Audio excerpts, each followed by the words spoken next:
بسم الله الرحمن الرحيم الحمد لله رب العالمين والصلاة والسلام على أشرف الأنبياء وسيد المرسلين محمد وعلى آله وصحبه ومن تبعهم بإحسان إلى يوم الدين. London இஸ்லாமிய அழைப்பு பணி மையத்தின் கௌரவ தலைவர் ஹாஜி ஜஃபருல்லா அவர்களே, அதன் பிரதி தலைவர் ஹாஜி சாதுல்லா அவர்களே, நிர்வாக சபை உறுப்பினர் சகோதரர் நஜீப் ஹாஜி அவர்களே,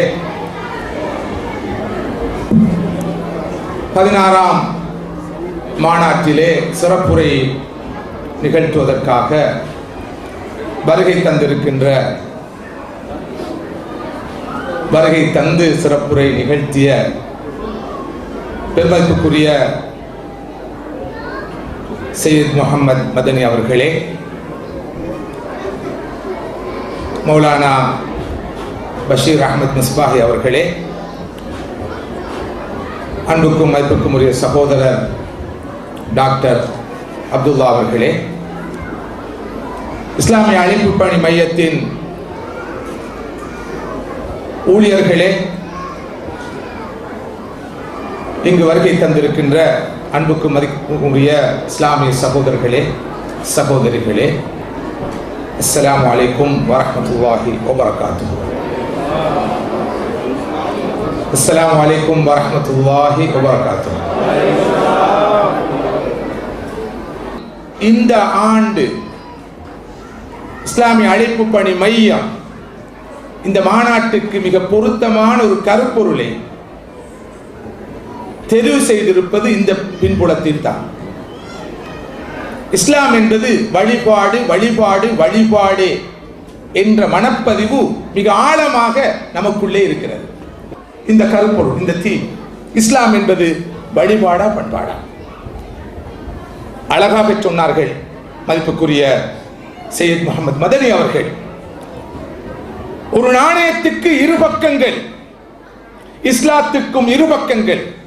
ஒரு பக்கம் வழிபாடு என்றால் இஸ்லாத்தின் மறுபக்கம் பண்பாடு. வழிபாட்டின் வெளிப்பாடு பண்பாடு. பண்பாட்டை வெளிப்படுத்தாத வழிபாடு அர்த்தமற்றது,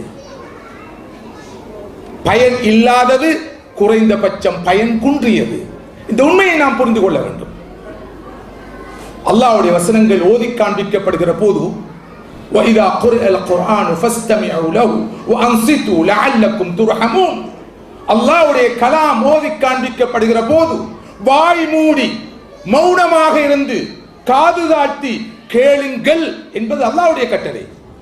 இந்த 16ஆம் மாநாட்டுடைய மெசேஜாக, செய்தியாக, ஆண்கள் பொதுவாகவும் பெண்கள் குறிப்பாகவும் சிறப்பாகவும் ஒரே ஒரு செய்தியை சுமந்து சென்றால் போதுமானது நான் நினைக்கிறேன். அதுதான் ஒவ்வொரு இடத்துக்குரிய மேனர்ஸ், ஒவ்வொரு இடத்துக்குரிய எத்திக்ஸ், எத்திக்கல்ஸ், விழுமியங்களை, பண்புகளை, பண்பாடுகளை நாம் பேணுவோம். வாகனத்தில் செல்கிற போது, பாதையில் செல்கிற போது, பள்ளிவாசலுக்கு வெளியே, பள்ளிவாசலுக்கு உள்ளே, ஒரு சபையிலே, ஒரு மஜ்லிஸிலே, பள்ளிக்கூடத்திலே, பாடசாலையிலே, பல்கலைக்கழகத்திலே, சிறார்களுக்கு முன்னால், பெரியவர்களுக்கு முன்னால், இவ்வாறு ஒவ்வொரு இடத்திலும் பேண வேண்டிய ஒழுக்கங்கள், பண்புகள், பண்பாடுகள் இருக்கின்றன. இவற்றை பேணுவர்களாக மாறுவோம். முஸ்லிம்களை காட்டுமிராண்டிகளாக, நாகரிகம் இல்லாதவர்களாக, பண்பாடற்றவர்களாக பலர் விமர்சிக்கிறார்கள் என்றால் அதற்கு முழுமையாக நியாயம் இல்லை என்று சொல்வதற்கு இல்லை. நியாயம் இருக்கத்தான் செய்கிறது. எமது ஒவ்வொரு நடத்தை கூடாகவும் அதை நிரூபித்துக் கொண்டிருக்கிறோம். பள்ளி வாசலிலே ஜும்மா தொழுகையின் போது அணி அணியாக நின்று, சப்பு சப்பாக நின்று, எந்த ஒரு சத்தமோ சந்தடியோ இல்லாமல் தொழுகையை நிறைவேற்றுகிற நாங்கள் ஜும்மா முடிந்ததை தொடர்ந்து ஆடு மாடுகளை போல பாதையுடைய ஒழுங்குகளை பேணாமல் செல்கின்ற காட்சியை நீங்கள் நிறைய கண்டிருப்பீர்கள். இலங்கையிலே பல ஆண்டுகளுக்கு முன்னால் தப்லீக் ஜமாத் சகோதரர்கள் ஒரு பெரிய மாநாட்டை நடத்தினார்கள். அந்த காலத்திலே 2 லட்சம் பேர் அந்த மாநாட்டிலே குறைந்தபட்சம் கலந்து கொண்டதாக நாம் அறிந்தோம்.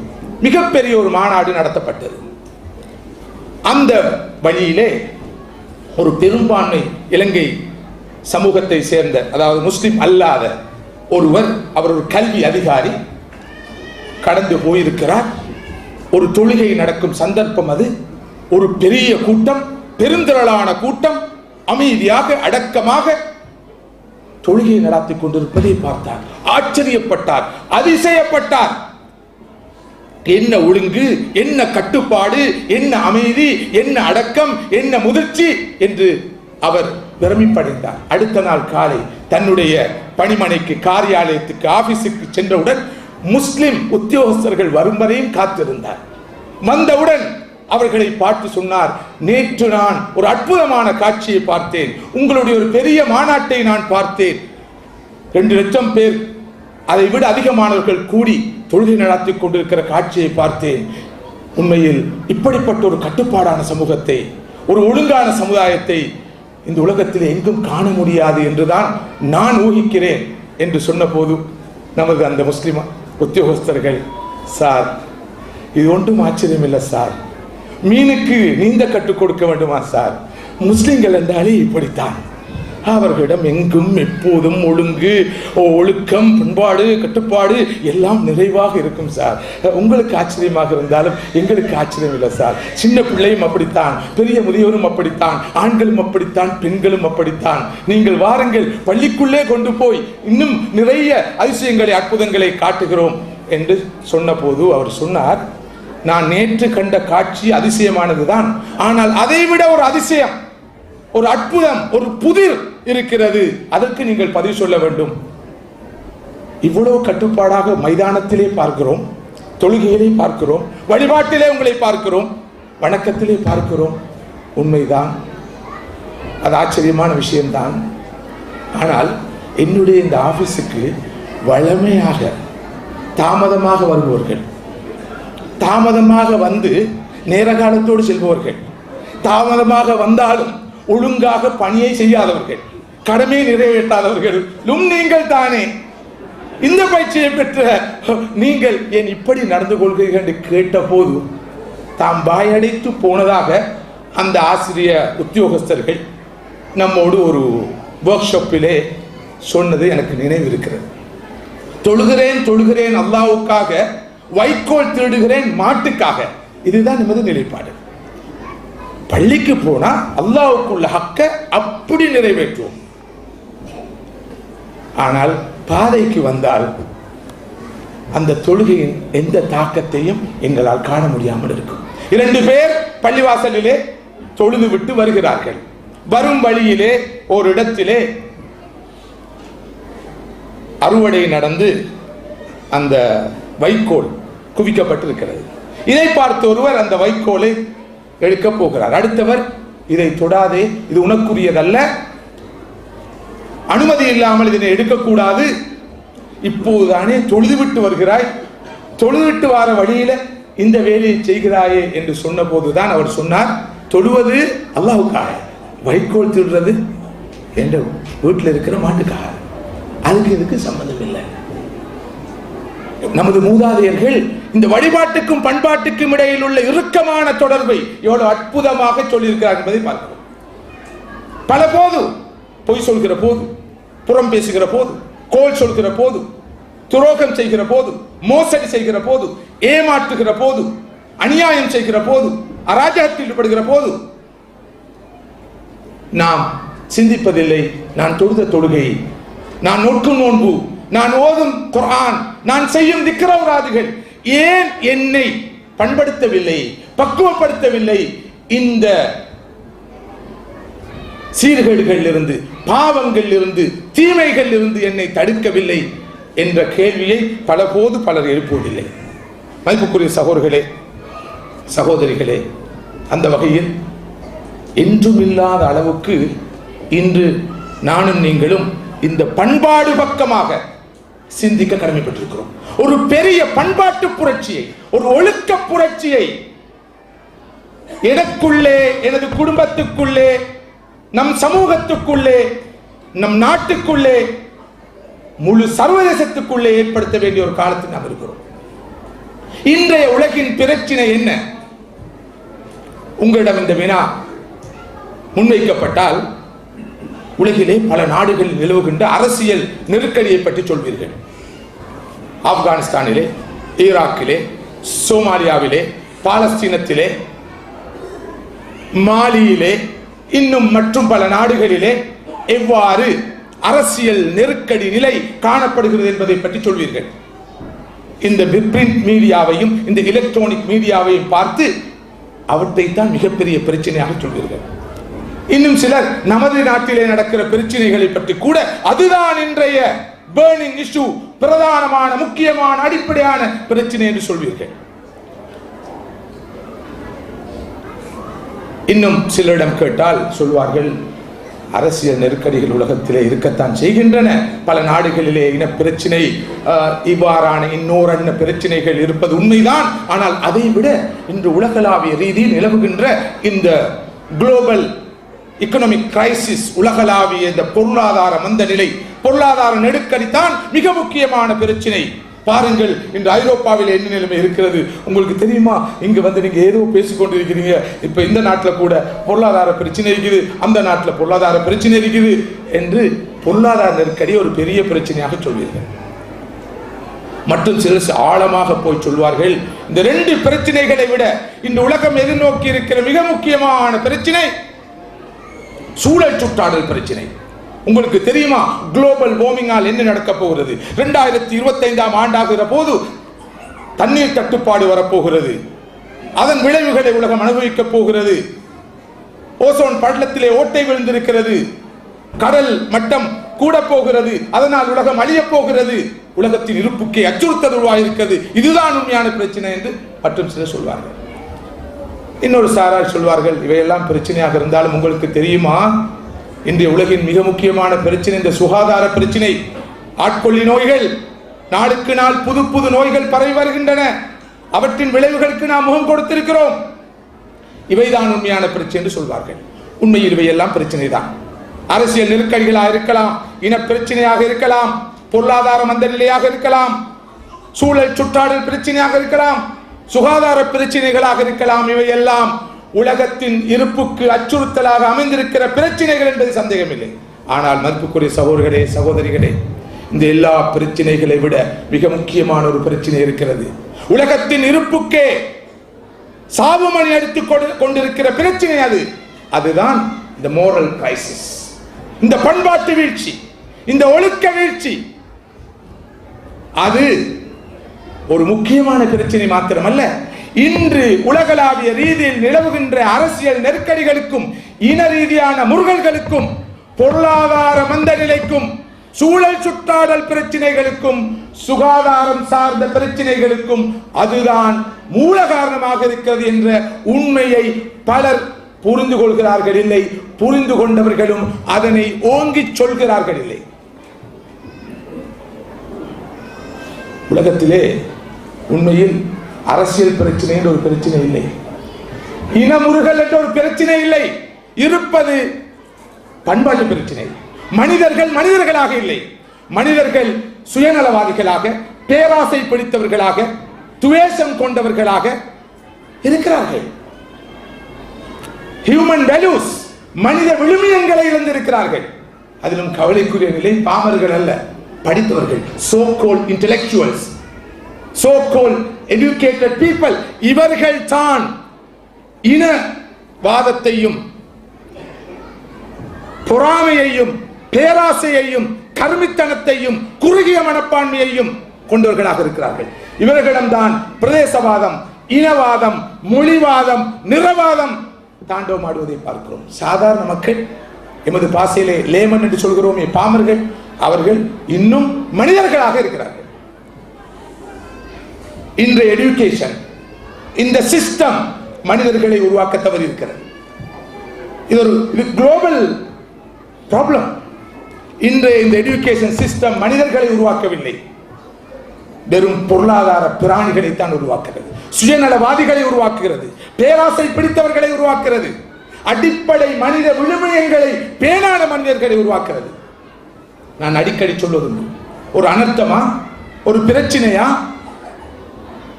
சாதாரண 5ஆம் வகுப்பு படிக்காத பணக்காரர்கள் காசை கொண்டு வந்து கொட்டுவார்கள்.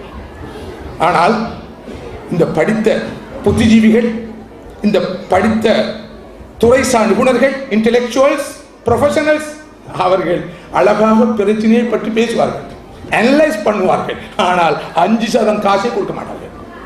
அவர்களுடைய படிப்பு அதைத்தான் சொல்லிக் கொடுத்திருக்கிறது. பிசினஸ் மேனேஜ்மெண்ட் என்றால் என்ன?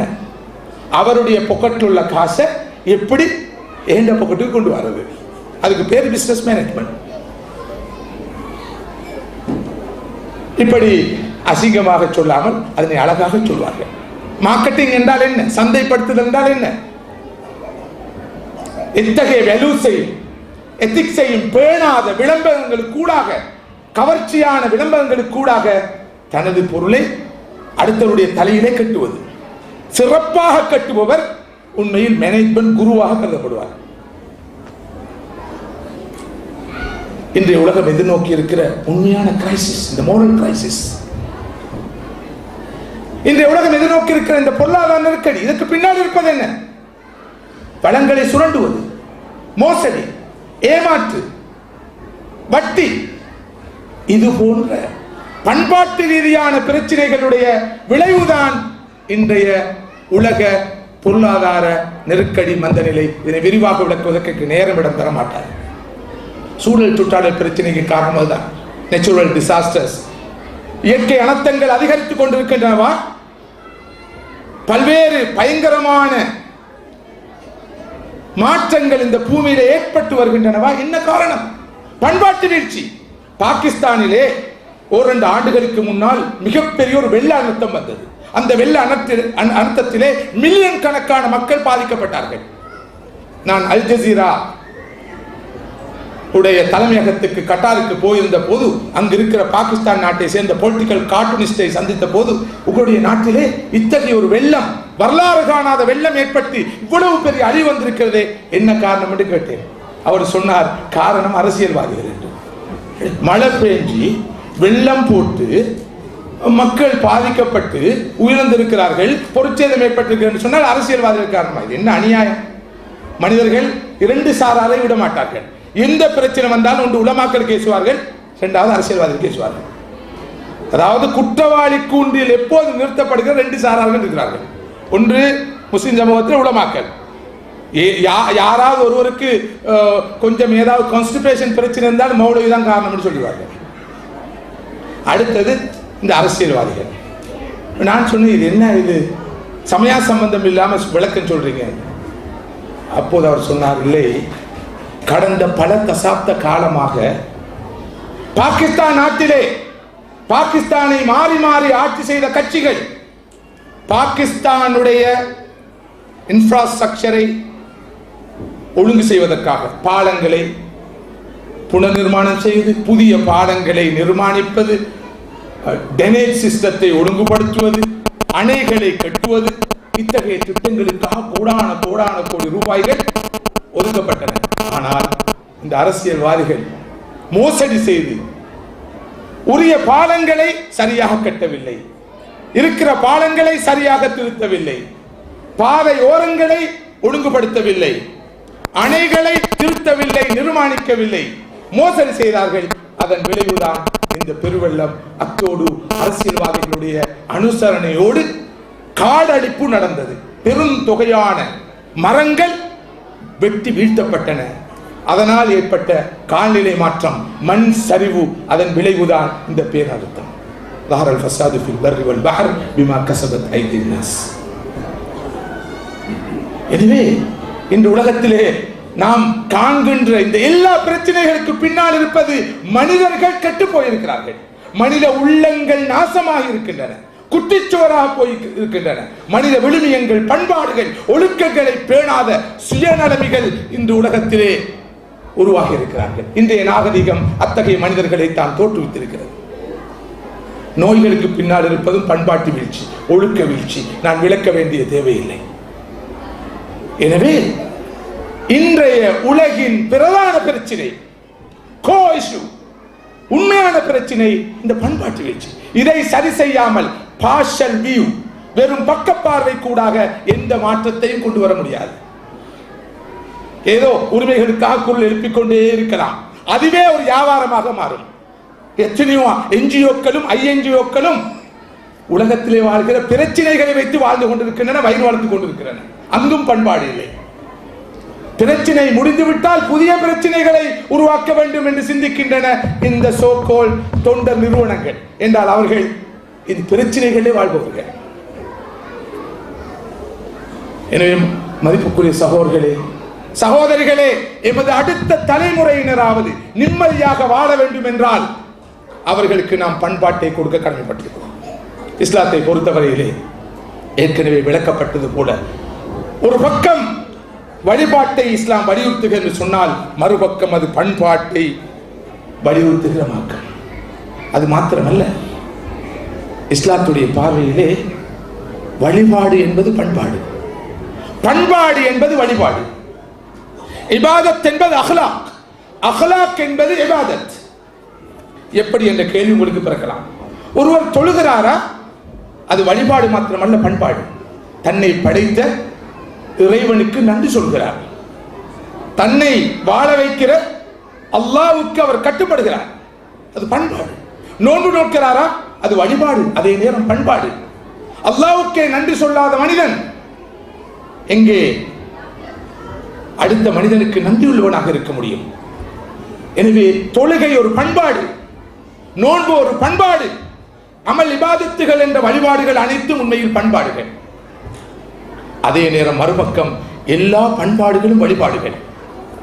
நீங்கள் அல்லாஹ்வுக்காக ஒன்றை பொறுத்துக் கொள்கிறீர்கள், அது பண்பாடு மாத்திரமல்ல, அந்த சபர் ஒரு வழிபாடு. அல்லாஹ்வுக்காக கொடுத்த வாக்கை நிறைவேற்றுகிறீர்கள், அது வழிபாடு மாத்திரமல்ல, அது பண்பாடு மாத்திரமல்ல, அது ஒரு வழிபாடு. இவ்வாறு எந்த ஒரு நன்மையான காரியத்தை செய்தாலும் அல்லது ஒரு நல்ல பண்பாட்டை கடைபிடித்தாலும் அல்லாஹ்வுக்காக செய்கிற போது அந்த பண்பாடு வழிபாடாக மாறுகிறது. பொய் சொல்லக்கூடிய கட்டம், பொய் சொல்லக்கூடாது என்று அல்லாஹ்வின் கட்டளைக்கு கட்டுப்பட்டு ஒருவர் பொய்யை தவிர்க்கிறாரா, அது பண்பாடு மாத்திரமல்ல, வழிபாடு, இபாதத். திக்ர் செய்து கொண்டிருப்பது மாத்திரமல்ல இபாதத், தொழுது கொண்டிருப்பது மாத்திரமல்ல இபாதத், நோன்பு நோட்டுக்கொண்டும் குர்ஆனை ஓதிக்கொண்டும் இருப்பது மாத்திரமல்ல இபாதத். ஒரு மனிதன் அவனுடைய அன்றாட வாழ்க்கையில் அல்லாஹ்வோடு எப்படி நடந்து கொள்வது, அடுத்த மனிதர்களோடு எப்படி நடந்து கொள்வது, கணவனோடு மனைவி எப்படி நடந்து கொள்வது, மனைவியோடு கணவன் எப்படி நடந்து கொள்வது, சகோதர சகோதரி எப்படி நடந்து கொள்வது, அடுத்த மனிதர்களோடு எப்படி நடந்து கொள்வது என்ற எல்லா பண்பாடுகளும் இஸ்லாத்துடைய பார்வையிலே வழிபாடுகளாகத்தான் கருதப்படுகின்றன என்ற உண்மை மிக தெளிவாக புரியப்பட வேண்டும். மதிப்புக்குரிய சகோதரர்களே, சகோதரிகளே, ஒரு அடிப்படையான உண்மையை ஆழமாக புரிந்து கொள்ளுங்கள். அடுத்த தலைமுறையினருக்கு நீங்கள் வழிகாட்ட விரும்பினால் இந்த உண்மை ஆழமாக புரியப்பட வேண்டும். இபாதத் இல்லாத இடத்தில், ஈமான் இல்லாத இடத்தில், தீன் இல்லாத இடத்தில் நீங்கள் பண்பாட்டை எதிர்பார்க்க முடியாது. மோரல் எஜுகேஷன் ஒரு நாளும் நீங்கள் எதிர்பார்க்கிற பண்பாடான மனிதர்களை உருவாக்காது. எந்த இடத்தில் ஈமான் இருக்கிறதோ, எந்த இடத்தில் இபாதத் இருக்கிறதோ, எந்த இடத்தில் தீன் இருக்கிறதோ, அங்குதான் சவுண்டான பண்பாடுகளை நீங்கள் எதிர்பார்க்க முடியும் என்று மிகப்பெரிய யதார்த்தம். இதனை நாங்கள் மாத்திரம் சொல்லவில்லை, முஸ்லிம் அல்லாத அறிஞர்கள் கூட இந்த கருத்தை வலியுறுத்துகிறார்கள். வோல்டயர் என்ற பிரான்ஸ் நாட்டு பிரபலமான இலக்கிய அறிஞர் சொல்கிறார், ஏன் கடவுள் இருக்கிறார் என்ற விஷயத்திலே சந்தேகத்தை ஏற்படுத்துகிறீர்கள்? கடவுள் இருக்கிறார் என்று நம்பப்படுகிற காரணத்தினால்தான் என்னுடைய பணியால் என்னை ஏமாற்றுவதில்லை, எனது மனைவி எனக்கு துரோகம் செய்வதில்லை, எனது பணியால் பண்பாடாக நடந்து கொள்கிறானா, எனக்கு துரோகம் செய்யாமல் இருக்கிறானா, அதற்கு காரணம் அவனது கடவுள் நம்பிக்கை, அவனுடைய ஈமான், இறையச்சம். எனது மனைவி எனக்கு விசுவாசமாக இருக்கிறாளா, அதற்கு காரணம் அவளுடைய இறை நம்பிக்கை, ஈமான் என்ற கருத்தை அவர் சொல்கிறார். பிரபலமான ஒரு தத்துவ மேதை இமானுவேல் காண்ட் அவர்கள், மிகவும் பிரபலமானவர். அவர் சொல்கிறார், 3 நம்பிக்கைகள் இல்லாத இடத்திலே பண்பாடுகளை எதிர்பார்க்க முடியாது. முதலாவது, இறைவன் ஒருவன் இருக்கிறான் என்ற நம்பிக்கை. இரண்டாவது, இந்த ஆத்துமா அழியாதது, நிலைத்திருக்கக்கூடியது என்ற நம்பிக்கை. மூன்றாவது, மௌத்துக்கு பிறகு ஒரு வாழ்க்கை இருக்கிறது, அங்கே விசாரணை உண்டு என்ற நம்பிக்கை. இந்த 3 நம்பிக்கைகளும் இல்லாத இடத்திலே பண்பாடுகளை எதிர்பார்க்க முடியாது. எந்த மனிதனையும் விலை பேசலாம். ஒரு உத்தியோகஸ்தர் இருக்கிறார், ஒரு பொருளை கடத்த வேண்டும். அந்த உத்தியோகஸ்தர் கஸ்டம் ஆபீசராக இருக்கிறார். அவரை போய் அப்ரோச் பண்ணி சொல்கிறோம், உதவி செய்ய வேண்டும், நான் உதவி செய்கிறேன். நான் நேர்மையானால், நீதியானால் ஒரு நாளும் நான் பாவத்துக்கு துணை போக மாட்டேன், சட்டத்துக்கு முரணாக நடக்க மாட்டேன் என்று சொல்கிறார். உனக்கு நான் 1000 ரூபாய் தருகிறேன், முடியாது என்று சொல்கிறார். 10,000 ரூபாய் தருகிறேன், முடியாது என்று சொல்கிறார். 50,000 ரூபாய் தருகிறேன், முடியாது என்று சொல்கிறார். 1,00,000 ரூபாய் தருகிறேன், முடியாது என்று சொல்கிறார். 1,00,000 ரூபாய் தருகிறேன் என்று சொல்கிறார். எந்த மனிதனையும் விலை பேசலாம், எந்த மனிதனையும் விலை பேசலாம். ஒரு கட்டத்திலே அவன் விலை போவான். ஆனால் இறை விசுவாசம் உள்ள, இந்த ஆத்துமா நிலையானது என்ற நம்பிக்கை கொண்ட, மரணத்துக்கு பின்னுள்ள வாழ்க்கையிலே ஒவ்வொரு செயலுக்கும் பதில் சொல்லி ஆக வேண்டும் என்ற நம்பிக்கை உள்ள மனிதனை விலை பேச முடியாது. எனவே எவ்வளவு ஒழுக்கங்களை சொல்லிக் கொடுத்தாலும், பண்பாடுகளை சொல்லிக் கொடுத்தாலும், ஒரு முக்கியமான கட்டத்திலே அவர்கள் காலை வாரி விடுவார்கள். இலங்கையில் ஒரு பிரபலமான ஒரு கம்பெனி, நமது சமூகத்துக்கு சொந்தமான ஒரு கம்பெனி. அந்த கம்பெனியிலே தொடர்ந்து மோசடிகள் நடந்தன. பண மோசடி, நிதி மோசடி. அந்த கம்பெனியின் சொந்தக்காரர்கள் இதனை தடுத்து நிறுத்துவதற்கு எல்லா முயற்சிகளையும் செய்தார்கள். பல அமர்வுகளை நடத்தினார்கள். ஊழியர்கள் உத்தியோகர்களுக்கான வழிகாட்டல்களை கொடுத்தார்கள். மோட்டிவேட்டர்ஸை அழைத்து வந்தார்கள். மேனேஜ்மெண்ட் துறை சார்ந்தவர்கள் அழைத்து வந்தார்கள். ஆனால் மோசடி தொடர்ந்தது. இறுதியாக எங்களை அணுகி சொன்னார்கள், இவர்களுக்கு ஆன்மீக ரீதியான ஒரு வழிகாட்டலை கொடுக்க முடியாது. அந்த வழிகாட்டலுக்கு கொடுக்கப்பட்டது. அதற்கு பிறகு ஒரு மாற்றம் வந்தது. இப்போது வருடா வருடம் அந்த கம்பெனி தனது ஊழியர்கள் உத்தியோகஸ்தர்களுக்கு பல அமர்வுகளை நடத்தி ஆன்மீக ரீதியான வழிகாட்டல்களை கொடுத்து வருகிறது. ஏனென்றால் அந்த ஆன்மீக ரீதியான வழிகாட்டல் மாத்திரம்தான் ஒரு மனிதனை ஒழுக்கமுள்ளவனாக மாத்திரமல்ல, பண்பாடுள்ளவனாக மாத்திரமல்ல, மனித விழுமியங்களை பேணக்கூடியவனாக மாற்ற முடியும் என்பது மிகப்பெரிய யதார்த்தம். இந்த நாட்டிலே ஒரு பிரபலமான நீதிபதி இருந்தார். அவருடைய பேர் டெனிங் என்பது. அவர் சொல்கிறார்,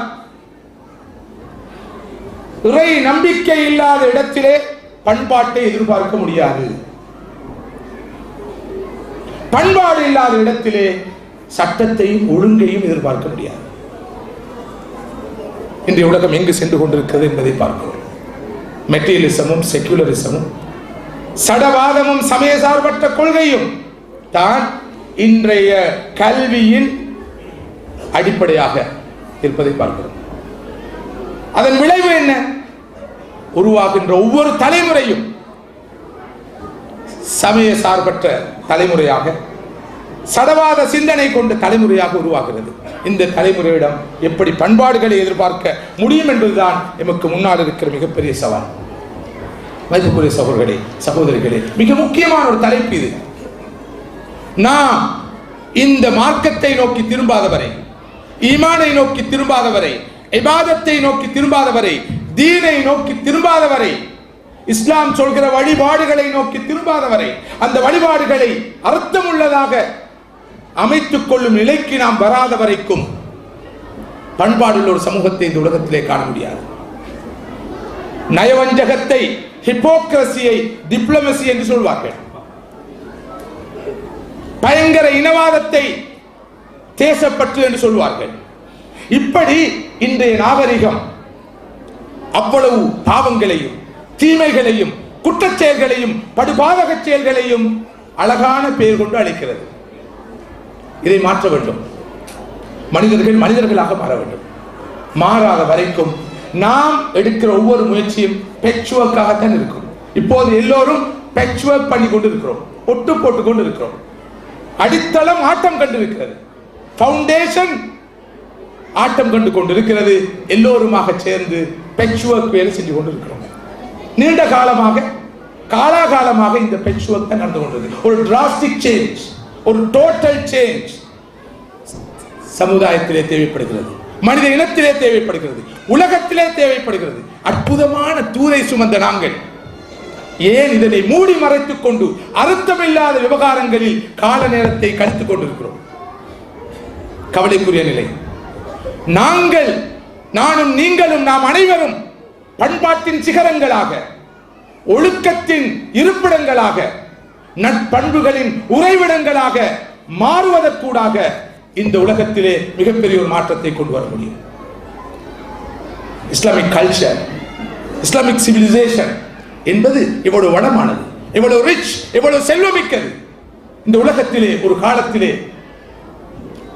முழுமனித சமுதாயத்திற்கும் வழிகாட்டின ஒரு கலாச்சாரம், ஒரு பண்பாடு, ஒரு நாகரிகம், அதனை தூக்கி எறிந்து விட்டு நாம் எங்கு சென்று கொண்டிருக்கிறோம்? எமது தலைமுறையை எந்த அடிப்படையில் வழிநடத்திக் கொண்டிருக்கிறோம்? எமது சிறார்களுடைய வேல்யூஸ் எப்படி இருக்கின்றன? எமது வேல்யூஸ் எவ்வாறு காணப்படுகின்றன? இவற்றை எல்லாம் சிந்திப்பதற்கான ஒரு சந்தர்ப்பத்தை தான் இந்த மாநாட்டுடைய இந்த கருப்பொருள், இந்த தொனிப்பொருள் நமக்கு தந்திருக்கிறது. மதிப்புக்குரிய சகோதரர்களே, குர்ஆனிலே அல்லாஹ்வுடைய அருள்மறையிலே 2 சூறாக்களில் வருகிற வசனங்களை மாத்திரம் உங்களது கவனத்துக்கு இறுதியாக கொண்டு வரலாம் நினைக்கிறேன். இஸ்லாம் என்பது ஒரு பக்கம் வழிபாடு என்றால் மறுபக்கம் பண்பாடு, ஒரு பக்கம் பண்பாடு என்றால் அடுத்த பக்கம் வழிபாடு. வழிபாடும் பண்பாடும் இபாதத்தும் அகலாக்கும் இணையும் இடத்திலே தான் இஸ்லாம் முழுமையடைகிறது என்பதற்கு இந்த 2 சூறாக்கள் உடைய வசனங்கள் மிக தெளிவாக நமக்கு சாட்சி சொல்கின்றன. قد أفلح المؤمنون قد أفلح المؤمنون. மூமின்கள் ஜெயசீலர்கள், அவர்கள் வெற்றி பெற்று விட்டார்கள். யார் மூமின்கள்? الذين هم في صلاتهم خاشعون. அவர்கள் தொழுவார்கள், தொழுகையிலே உள்ளச்சத்தோடு இருப்பார்கள். வழிபாடு. والذين هم عن اللغو معرضون. வீணான காரியங்கள், அர்த்தமில்லாத காரியங்கள், அனாவசியமான காரியங்கள்,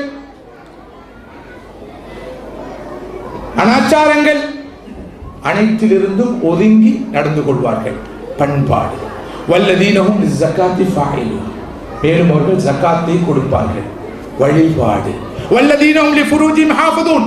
மேலும் அவர்கள் தமது கற்பை, ஒழுக்கத்தை கண்ணென பேணி பாதுகாப்பார்கள். பண்பாடு.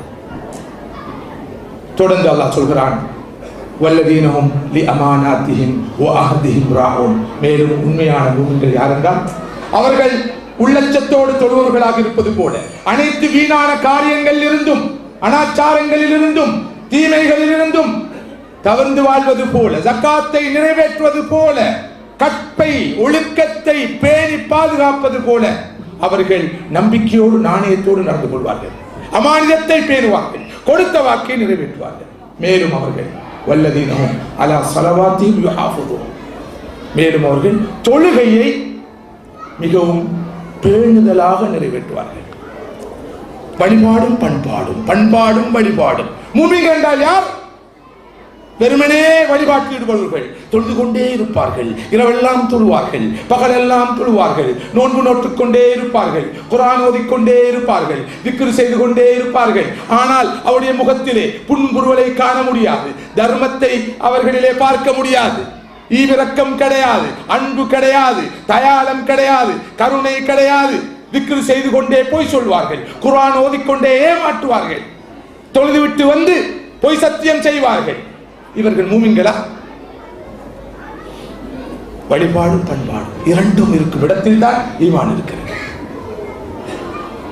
உலாயிக அல்லதீன யரிசூனல் ஃபிர்தௌஸ ஹும் ஃபீஹா ஹாலிதூன். இந்த வழிபாடுகளும் பண்பாடுகளும் இரண்டு பக்கங்களும் இருப்பவர்கள் தான் வாரிசுகள், சொந்தக்காரர்கள். எதன் சொந்தக்காரர்கள்? சுவனத்தின் சொந்தக்காரர்கள். வழிபாடுகளுக்கூடாக மாத்திரம் சுவனம் நுழைய முடியாது. ரமலானிலே தொழுது, கியாமுல்லைல் தொழுது, தராவீஹும் தொழுது, குர்ஆனை ஓதி, திக்ர் ஔராத்தில் ஈடுபட்டு தௌபா செய்து பிறகு ஒரு உம்ரா செய்து ஒரு ஹஜ்ஜும் செய்து இப்படி அமல்களை மூட்டை மூட்டையாக கட்டி எடுத்துக்கொண்டு சுவனம் செல்லலாம் என்று எதிர்பார்க்க முடியாது.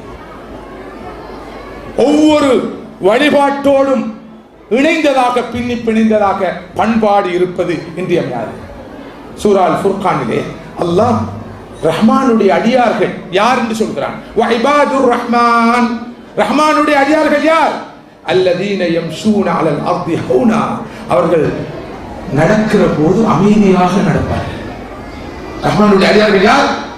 அவர்கள் நடக்கிற போது அமைதியாக நடப்பார்கள்.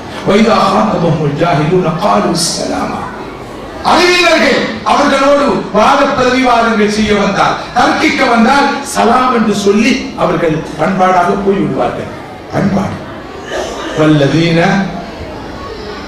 யபீதூன லிரப்பிஹிம் சுஜ்ஜதன் வ கியாமா, இரவு நேரத்திலே மக்கள் எல்லோரும் தூக்கத்தில் இன்பம் கண்டு கொண்டிருக்கிற போது அவர்கள் தூக்கத்திலிருந்து விழித்தெழுந்து நின்ற நிலையிலும் சுஜூத நிலையிலும் தமது ரப்பை வணங்கி வழிபட்டுக் கொண்டிருப்பார்கள்.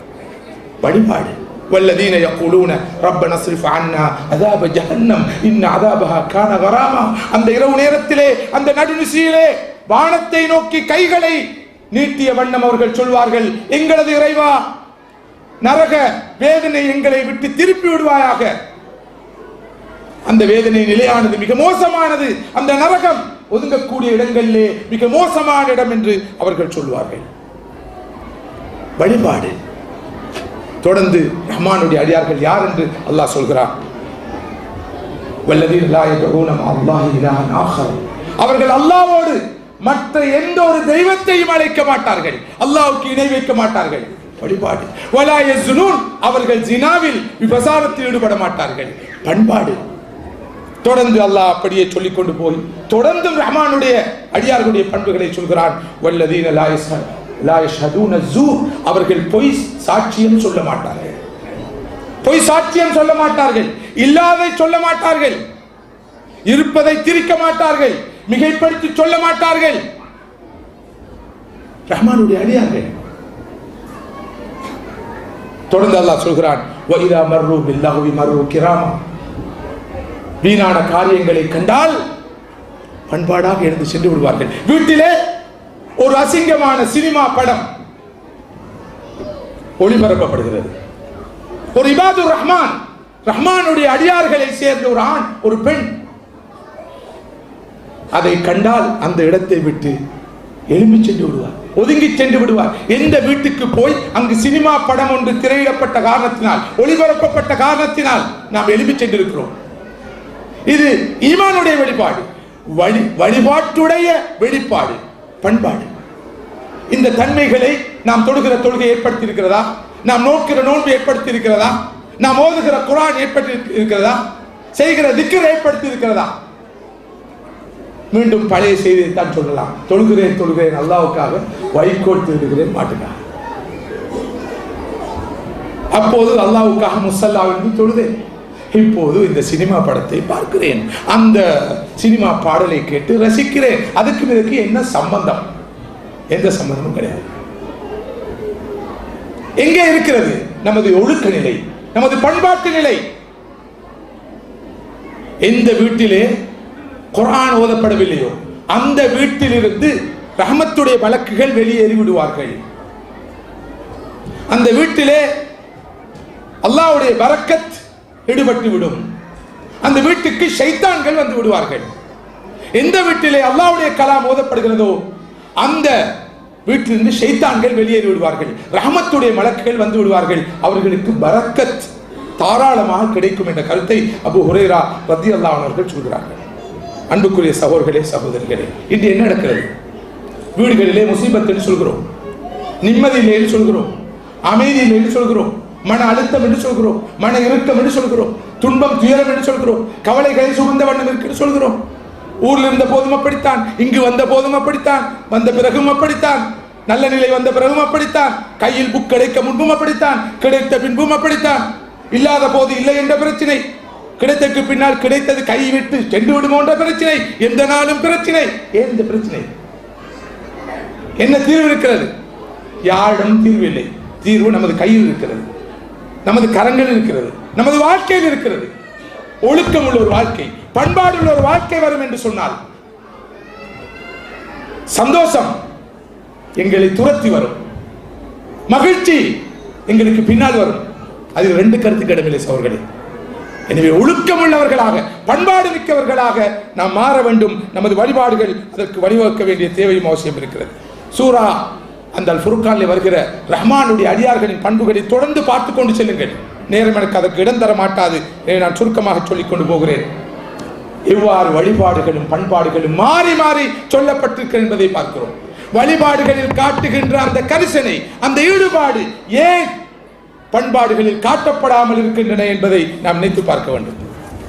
மதிப்புக்குரிய சகோதரர்களே, சகோதரிகளே, பல போதும் நாம் ரொம்ப கஷ்டப்பட்டு செய்கிற வழிபாடுகளை எமது மோசமான பண்பாடுகள் அழித்துவிடும். நாம் தொழுகிற தொழுகைகளை, நாம் நோக்கிற நோன்புகளை, செய்கிற சதகாக்களை, ஜகாத்துகளை, திலாவத்துல் குர்ஆனை, திக்ரை, ஔராதை அனைத்தையும் எமது மோசமான பண்புகள், பண்பாடுகள் அழித்துவிடும் என்பதற்கு உதாரணமாக அந்த வங்குரோத்துக்காரனுடைய ஹதீஸ் உங்களுக்கு சொல்லப்பட்டது. வழிபாடுகளோடு வந்த மனிதன் பண்பாட்டிலே கோளாறு இருக்கிற காரணத்தினால் எல்லா நன்மைகளையும் இழந்து இறுதியிலே நரகம் செல்கிறான். எனவே அந்த வகையிலே நாம் வழிபாடு விஷயத்தில் மிக மிக கரிசனோடு இருக்க கடமைப்பட்டிருப்பது போல வழிபாடுகள் அனைத்தும் நமக்கு பயிற்சிக்களமாக மாற வேண்டும். நல்ல பண்பாடுகளை எங்களிலே உருவாக்கிக் கொள்வது. ஈமானிலே பரிபூர்ணமானவர் யார்? நிறைய தொழுபவர், நிறைய நோன்பு நோட்பவர், நிறைய குர்ஆன் ஓதுவர் என்ற பார்வை நமக்கு இருக்கிறது. பிழை இல்லை. ஸல்லல்லாஹு அலைஹி வஸல்லம் சொல்கிறார்கள், அக்மலுல் முஃமினீன ஈமானன், ஈமானிலே முழுமையானவர்கள் யார் தெரியுமா? அஹ்ஸனுக்கும் அக்லாகன் அல்லது அஹ்ஸனுஹும் ஹுலுகன். யார் பண்பாட்டில் சிறந்தவர்களாக இருக்கிறார்களோ அவர்கள் தான் ஈமானிலே முழுமையானவர்கள். வழிபாடு இல்லாத இடத்தில் உண்மையான பண்பாடு வராது என்பது உண்மை. உண்மையான பண்பாடு ஒரு மனிதனிடம் சிறந்த வழிபாடு இருக்கிறது என்பதை காட்டும், சிறந்த இறை நம்பிக்கை இருக்கிறது என்பதை காட்டும். ஒரு மனிதர் தக்வா உள்ள மனிதர், பேணுதலான மனிதர் என்பதற்கு நாம் சில அடையாளங்களை வைத்திருக்கிறோம். அந்த அடையாளங்களுக்கு அப்பால் ஒருவரிடம் இருக்கிற பண்பாடுகள் தான் அவருடைய உண்மையான ஈமானையும் தக்வாவையும் காட்ட வேண்டும். அவருடைய ஒழுக்கம், அவருடைய பண்பாடு. தாடியை வைத்து ஈமானை அளக்கிறோம், தொப்பியை வைத்து ஈமானை அளக்கிறோம், ஜுப்பாவை வைத்து ஈமானை அளக்கிறோம், ஹிஜாபையும் நிக்காபையும் வைத்து ஈமானை அளக்கிறோம். அளக்கக்கூடாதுன்னு சொல்லவில்லை. தொழுகிற தொழுகையை வைத்து ஈமானை அளக்கிறோம், பள்ளிக்கு வருவதை வைத்து ஈமானை அளக்கிறோம், அளக்கக்கூடாது என்று சொல்லவில்லை. ஆனால் இந்த தாடியும் ஜுப்பாவும் தொப்பியும், இந்த நிக்காபும் ஹிஜாபும், இந்த தொழுகையும் திக்ரும் ஔராதும் எமது வாழ்க்கையை புடம் போடவில்லை என்றால், நெறிப்படுத்தவில்லை என்றால், நாங்கள் சிறந்த பண்பாளர்களாக அதற்கூடாக மாறவில்லை என்று சொன்னால் உண்மையில் மறுமையிலே கைசேதப்பட வேண்டிய நிலை வரும் என்ற உண்மையை நாம் புரிந்து கொள்ள வேண்டும். ஸல்லல்லாஹு அலைஹி வஸல்லம் அவருடைய ஒரு சந்தர்ப்பத்திலே கேட்கப்பட்டது, ஐயுல் ஈமானி அஃதல், சிறந்த ஈமான் எது அல்லாஹ்வின் தூதரே என்று கேட்டபோது நபி ஸல்லல்லாஹு அலைஹி சொல்கிறார்கள், ஹுஸ்னுல் குலுக், நல்ல பண்பு. நல்ல பண்புதான் சிறந்த ஈமான் என்று சொல்கிறார்கள் ரசூலுல்லாஹி ஸல்லல்லாஹு அலைஹி வஸல்லம். மதிப்புக்குரிய சகோதரர்களே, ஈமான் என்பதுவே ஒரு பெரிய நல்ல பண்பு. படைத்த இறைவனை அறிவது, அவனை ஏற்றுக்கொள்வது, அவனுக்கு கட்டுப்படுவது மிக உயர்ந்த பண்பாடு. குஃபர் என்பது அதுவே ஒரு மோசமான பண்பு. இறை நிராகரிப்பு, படைத்தவனை நிராகரிப்பது, சத்தியத்தை நிராகரிப்பது, அவனுக்கு வழிபட மறுப்பது, நன்றி கட்ட விதத்தில் நடந்து கொள்வது, தன்னை உருவாக்கியவனை, தனக்கு அனைத்தையும் தந்தவனை தூக்கி எறிவது, அதுவே ஒரு மோசமான பண்பு. எனவே ஈமானையே நாம் பண்பு என்று சொல்லலாம். அது பிழையாக இருக்க மாட்டாது. மறுமையிலே எமது மீசானிலே, எமது சுவர்க்கத்தை நரகத்தை தீர்மானிக்கின்ற அந்த தராசிலே மிக பாரமாக இருக்க போகிற அமல் எது? ரமதானிலே மக்காவுக்கு போய் உம்ரா செய்துவிட்டு, பல தவாஃபுகள் செய்துவிட்டு, கடைசி 10 கியாமுல் கலந்து கொண்டு, குனூத்தில் கலந்து கொண்டு, கண்ணீர் வடித்து அழுது, எல்லா பாவங்களையும் கழித்து, அடுத்த நாள் மரணித்து சுவனம் போகலாம் என்ற மனநிலை தான் நமக்கு இருக்கிறது. இருக்கவே இருக்கிறது மக்கா, காபா, மஸ்ஜிது நபவி. போயாச்சு, கழுவியாச்சு, திரும்பியாச்சு. அப்ப தொற்றுள்ளவங்களுக்கு மாத்திரம்தான் லேசா சொர்க்கம் போலாம். எல்லாருக்கும் உம்ரா போக முடியுமா? ஹஜ்ஜி போக முடியுமா? வருஷம் போக முடியுமா? 2 வருஷத்துக்கு முன்னால் ஒரு முறை போக முடியுமா? முடியாது. அதுக்குரிய சகோதரர்களே, அப்படி அல்ல உண்மை. எல்லாம் அமல்கள், உயர்ந்த அமல்கள் மறுப்பதற்கில்லை. ஸல்லல்லாஹு அலைஹி வஸல்லம் சொல்கிறார்கள், ஒருவருடைய தராசிலே மீசானிலே மிக பாரமாக கடமாக இருக்க போவது அவருடைய பண்பாடுகள். வழிபாடுகளை விட அவருடைய பண்பாடுகள் தான் மிக பாரமாக இருக்கும். எங்கே எமது பண்பாட்டிலே மாற்றம் வந்திருக்கிறது என்பதை ஆழமாக சிந்திக்க வேண்டும். இறுதியாக ஒரே ஒரு விஷயத்தை சொல்லி எனது இந்த உரையை எனக்கு ஒதுக்கப்பட்ட நேரத்துக்குள் நிறைவு செய்யலாம் நினைக்கிறேன். மதிப்புக்குரிய சகோதரர்களே, சகோதரிகளே, இன்றைய உலகிலே மொத்தம் 800 கோடி மக்கள் வாழ்ந்து கொண்டிருக்கிறார்கள். 700 கோடி மக்கள் வாழ்ந்து கொண்டிருக்கிறார்கள். இந்த 700 கோடி மக்களிலே 160 கோடி மக்கள் கலிமா சொன்னவர்கள், 540 கோடி மக்கள் கலிமா சொல்லாதவர்கள். இந்த 160 கோடி மக்களை வைத்துக் கொண்டு நாம் இந்த 160 கோடியை எப்படி பாதுகாப்பது, இவர்களை வளப்படுத்துவது, இவர்களை அரவணைப்பது, ஆதரிப்பது என்பதில் தான் கவனம் செலுத்துகிறோம். டாக்டர் அப்துல்லா அவர்கள் சொன்னது போல இந்த 540 கோடி மக்களையும் நரக நெருப்பிலிருந்து காப்பாற்ற வேண்டுமே, இவர்களுக்கு வாழ்வளிக்க வேண்டுமே என்ற அந்த மனிதாபிமான பார்வை, அந்த அன்பான பார்வை, அந்த கிருபையான பார்வை, அந்த பரந்த பார்வை நமக்கு வராமல் இருக்கிறது.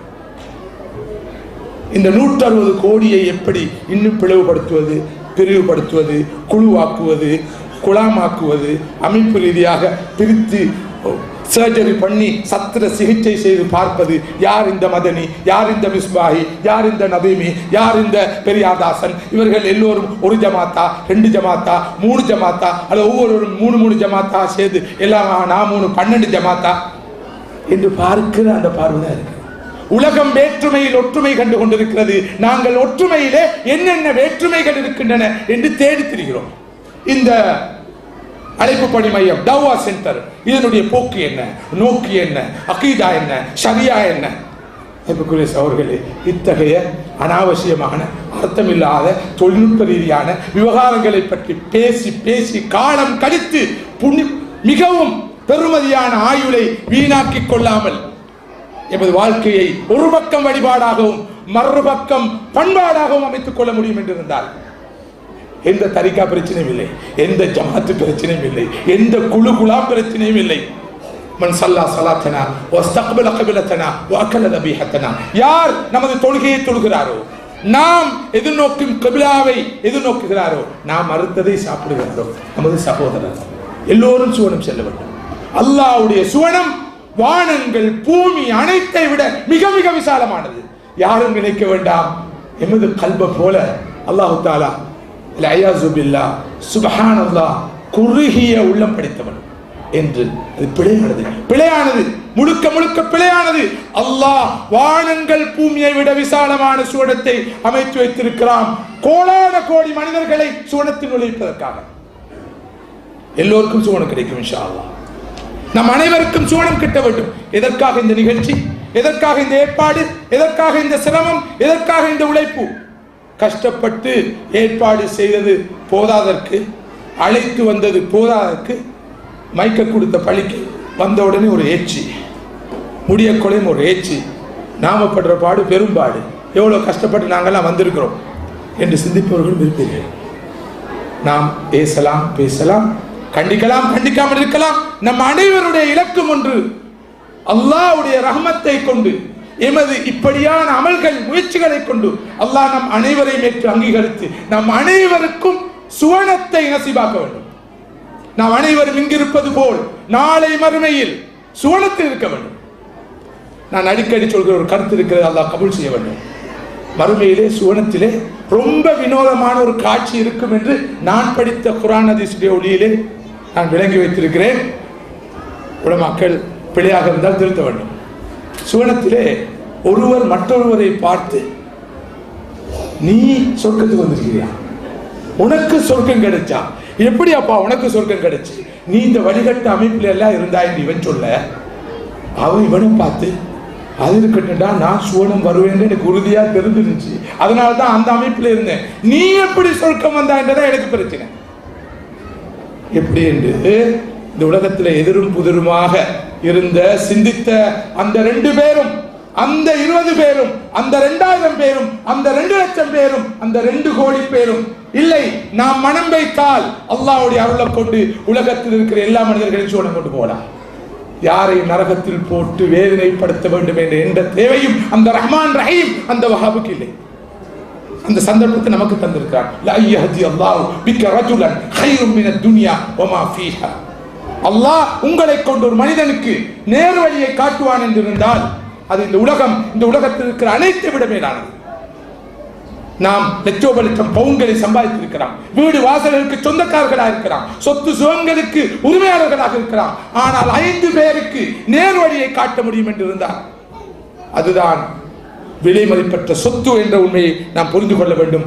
அந்த வகையிலே நமக்கு முன்னாடி இருக்க மிகப்பெரிய பொறுப்பு இஸ்லாத்துடைய இந்த செய்தியை நாம் ஒரு உலகத்துக்கு சொல்வது. சையத் முஹம்மது மதனி அவர்கள் சொன்னார்கள், பண்பாட்டை அடிப்படையாக கொண்ட ஒரு கொள்கை இருக்கும் என்றால், ஒரு சித்தாந்தம் இருக்கும் என்றால், ஒரு வாழ்க்கை திட்டம் இருக்கும் என்றால் அது இஸ்லாம் தான். இஸ்லாத்துடைய பெருமை அற்புதங்களில் இல்லை, ஆச்சரியங்களில் இல்லை, தனி மனிதர்களுடைய புராணத்தில் இல்லை, பெருமையில் இல்லை. இஸ்லாத்துடைய பெருமை இஸ்லாத்துடைய கொள்கைகள் இருக்கிறது. நான் நினைக்கிறேன் தமிழ்நாட்டை சேர்ந்த பெரியார் அவர்கள் அல்ல, அண்ணாதுரை அவர்கள் ஒரு மீலாத் விழா விபத்திலே கலந்து கொண்டார்கள். அவர்களுக்கு முன்னால், அவர்கள் பேசுவதற்கு முன்னால் ஒரு ஆலிம் பேசினார்.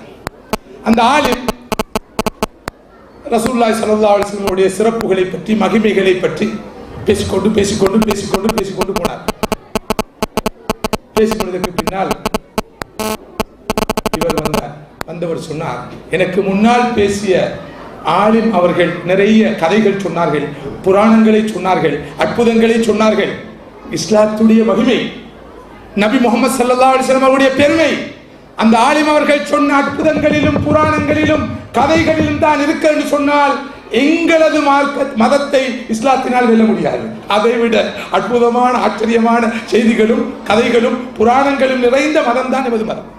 இஸ்லாத்துடைய பெருமை, நபி முஹம்மது ஸல்லல்லாஹு அலைஹி வஸல்லம் பெருமை அந்த விஷயங்கள் இல்லை, அவருடைய கொள்கைகள் இருக்கிறது. அவர் போதித்த சகோதரத்துவம், அவர் போதித்த சமத்துவம், அவர் போதித்த சுதந்திரம், அவர் போதித்த மனிதநேயம் இவற்றில் தான் இருக்கிறது என்று சொல்லி அறிந்து சொன்னார். எனவே அந்த வகையில் மதிப்புக்குரிய சகோதரர்களே, இஸ்லாத்துடைய பண்பாடுகளை நமது வாழ்க்கையில் எடுத்து நடப்பதற்கூடாக இஸ்லாத்துக்கு சாட்சி சொல்வர்களாக நாங்கள் மாற வேண்டிய தேவையும் அவசியம் இருக்கிறது. அல் குதுவா கபில தாவா, தாவாவுக்கு முன்னால் குதுவா தேவைப்படுகிறது. அழைப்புக்கு முன்னால் முன்மாதிரியான வாழ்க்கை தேவைப்படுகிறது. நாம் வீடு வீடாக சென்று அழைப்பு விடுக்க முன்னால் சாக்லேட்டோடு சேர்த்து புத்தகங்களை கொடுப்பதற்கு முன்னால், இனிப்பு பண்டங்களை கொடுத்து பிரசுரங்களை கொடுப்பதற்கு முன்னால் அவற்றை கொடுக்கிற அதே நேரத்தில் ஒவ்வொரு ஆணும் பெண்ணும், ஒவ்வொரு இளைஞனும் யுவதியும் இந்த இஸ்லாத்துக்கு தமது வாழ்க்கையினால், தமது பண்பாட்டினால் சாட்சி சொல்ல முடியும் என்றிருந்தால் இந்த உலகத்திலே பெரிய மாற்றத்தை காண முடியும். உடனடி தீர்வுகளை நோக்கி நாம் நகர முடியாத போதும் பெர்மனன்ட் சொல்யூஷன்ஸ், நிலையான தீர்வுகளை நோக்கி நமது நாட்டையும் இந்த உலகத்தையும் நாம் வழிநடாத்த முடியும். இதற்கு திருசங்கப்பம் பூண நாம் கடமைப்பட்டிருக்கிறோம். அந்த வகையில் மீண்டும் நான் சொன்ன அந்த சாதாரண செய்தியை நினைவுபடுத்துகிறேன். குறைந்தபட்சம் சபைகளில், நாம் செல்கிற இடங்களில் பேண வேண்டிய இஸ்லாம் சொல்கிற ஆதாபுகள், அகலாக்குகள், பண்பாடுகள், ஒழுக்கங்களை குறைந்தபட்சம் இனி கண்டிப்பாக பேணுவோம் என்ற மன உறுதியோடு, திருசங்கத்தோடு இங்கிருந்து கலந்து செல்வோம். நிச்சயமாக அந்த ஒரு விஷயத்தை நானும் நீங்களும் கடைபிடிக்க முடியும் என்றிருந்தால் இந்த மாநாடு கண்ட மிகப்பெரிய வெற்றியாக இருக்கும். ஜஸாக்குமுல்லாஹு ஹைரன். உண்மையில் நான் எனது பேச்சை கொஞ்சம் வேகமாக ஆரம்பித்திருக்க முடியும், அதுக்காக மீண்டும் மன்னிப்பு கோருகிறேன். அந்த வேகத்தை தொடர்ந்து நீங்கள் ரொம்ப விவேகத்தோடு அமைதி அடைந்து குறைந்தபட்சம் என்னுடைய சத்தத்துக்கு பயந்தாவது என்னதான் சொல்கிறார் கேட்போமே என்று பல சிரமங்களுக்கு மத்தியில் பொறுமையாக இருந்து இந்த உரைக்கு காது கொடுத்தீர்கள், இதனை கேட்டீர்கள். உங்களுடைய முகங்களை பார்க்கிற போது உடல் மொழியை பார்க்கிற போது நீங்கள் இந்த மாநாட்டிலிருந்து முழுமையான பிரயோசனத்தை அடைந்திருப்பீர்கள் என்று நான் நம்புகிறேன். அல்லாஹ் சுப்ஹானஹு வ தஆலா அந்த வகையில் இந்த மஜ்லிஸை ஏற்று கபூல் செய்வானாக. இதனை ஏற்பாடு செய்த இந்த அழைப்பு பணி மையத்தின் அனைத்து பணிகளையும் அல்லாஹ் ஏற்று அங்கீகரிப்பானாக. இதற்காக கடந்த பல காலங்களாக உழைக்கின்ற அனைத்து சகோதரர்களுடைய முயற்சிகளையும் அல்லாஹ் ஏற்று அங்கீகரித்து அருள் புரிவானாக.